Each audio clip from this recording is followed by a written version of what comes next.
नमस्कार दोस्तों, आप देख रहे हैं नियो इंडिया हेडलाइंस। मैं हूं आपके साथ गुड्डू मिश्रा। आपको बता दें, एक कहावत है, अंत भला तो सब भला। ऐसा ही मामला मुरैना ज़िले के सबलगढ़ में सामने आया, जहां 3 छात्राएं कोचिंग के लिए कहकर घर से निकलीं और वो कोचिंग न जाकर कहीं और चली गईं। जब परिवारजनों को पता पड़ा तो उन्होंने उसकी थाने में मामला दर्ज कराने के लिए जानकारी दी। आपको बता दें, घर से कोचिंग पढ़ने के लिए 3 नाबालिग छात्राओं का अपहरण होने का मामला सामने आया। शिकायत मिलने के बाद पुलिस में हड़कंप मच गया। पुलिस ने अज्ञात आरोपियों के खिलाफ केस दर्ज कर आरोपियों की तलाश शुरू कर दी। मामला सबलगढ़ थाना क्षेत्र का है, जहां 3 सगी बहनें बीते रोज़ कोचिंग पढ़ने के लिए गई थीं। इस दौरान जब शाम तक घर नहीं लौटी तो परिजनों ने कोचिंग से लेकर अपनी रिश्तेदारी में तलाश की, लेकिन छात्राओं का कोई सुराग नहीं लगा। तो अंत में मामले की शिकायत सबलगढ़ थाने में की और इस दौरान पुलिस ने अपहरण की धाराओं के तहत अज्ञात आरोपियों के खिलाफ मामला दर्ज कर 2 संदेहियों को ग्वालियर से हिरासत में लिया। उनसे पूछताछ की जा रही थी। बताया जा रहा है कि तीनों छात्राएं नाबालिग थीं। एक 12th में पढ़ती थी, एक 10th में पढ़ती थी और तीसरी 6 साल की बेटी थी। जब तीनों कोचिंग से घर नहीं लौटी तो छात्राओं के पिता ने पुलिस अधीक्षक कार्यालय पहुंचकर भी मामले की शिकायत की।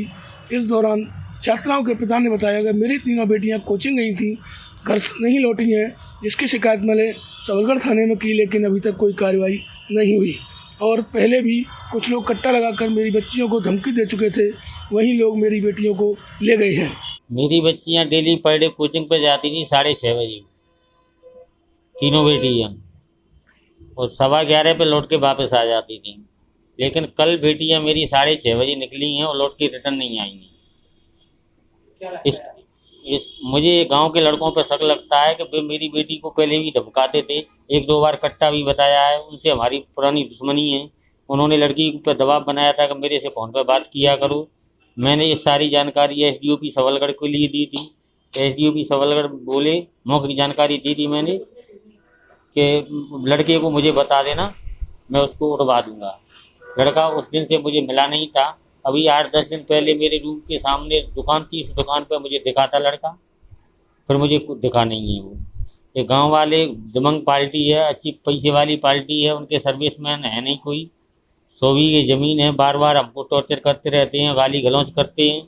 अभी 2 साल पहले अम्बेडकर की मूर्ति सरकारी रास्ता को जोत के उन्होंने रखवा दी थी। तो मैंने कलेक्टर महोदय, एसडीएम मैडम, इनसे आग्रह करके पुलिस फोर्स की व्यवस्था करवा के और दोहरे दोपहर मैंने अम्बेडकर की मूर्ति निकलवाई थी। मेरी ज़मीन 1 साल बंजर पड़ी रही थी। ये लोग बार बार हमें टॉर्चर करते रहते हैं। मेरे मकान के आगे गंदगी, गोबर, मलमूत्र वगैरह सब फेंकते हैं। ये लोग कहते हैं तो गाली गलौज करते हैं, और मुझे उन्हीं पार्टी पर पूरा संदेह है। पुलिस ने कुछ लोगों को हिरासत में लिया है। हाँ, पुलिस ने एक लड़के के पिता को हिरासत में लिया है। लड़का एक भी नहीं पकड़ा है पुलिस ने। पुलिस कल मैंने पुलिस से बोला था कि मैं नाम दर्ज रिपोर्ट करूंगा, तो उन्होंने मना कर दिया टीआई साहब ने कि नाम दर्ज रिपोर्ट नहीं होगी। इस पर अतिरिक्त पुलिस अधीक्षक राय सिंह नरवरिया ने मामला तो दर्ज करवाया, मगर कुछ लोगों पर आशंका जताई गई थी। उस पर उनको पकड़कर उनसे पूछताछ भी की।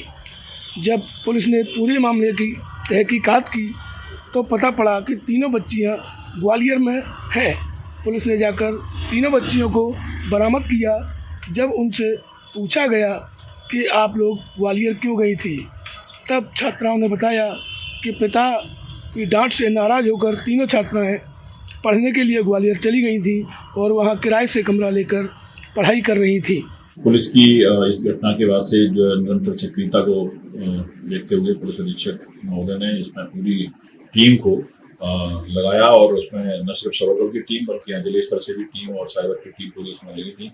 मामला जो काफ़ी गंभीर प्रकृति का था, और जो भी उनके व्यवहार मिल रहे थे उसके आधार पर बच्चियों को ग्वालियर से हमने बरामद किया है, और इसमें उनसे बच्चियों से विस्तार से पूछताछ की जा रही है कि यहाँ से कैसे नहीं थी, किसके कहने पर गई थी, और इनके नियमानुसार उनकी बरामदगी किए जा सके इनके अभियानों में। तो उपरांत जो है, जो भी इसमें कोई क्रिमिनल एक्टिविटी हुई है या स्वेच्छा से गई है, उसके अनुसार कार्रवाई की जाएगी। ये उनको अभी लेके आ रहे हैं और उनसे पूछताछ होगी डिटेल में, और माननीय न्यायालय में इनकी कथन होगी।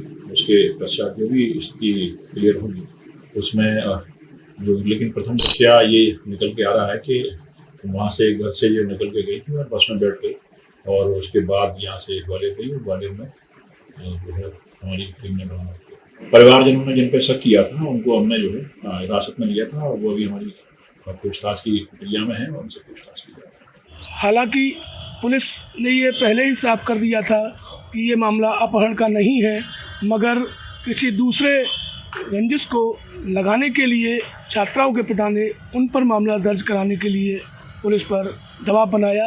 अंत में कहावत वही हुई कि अंत भला तो सब भला।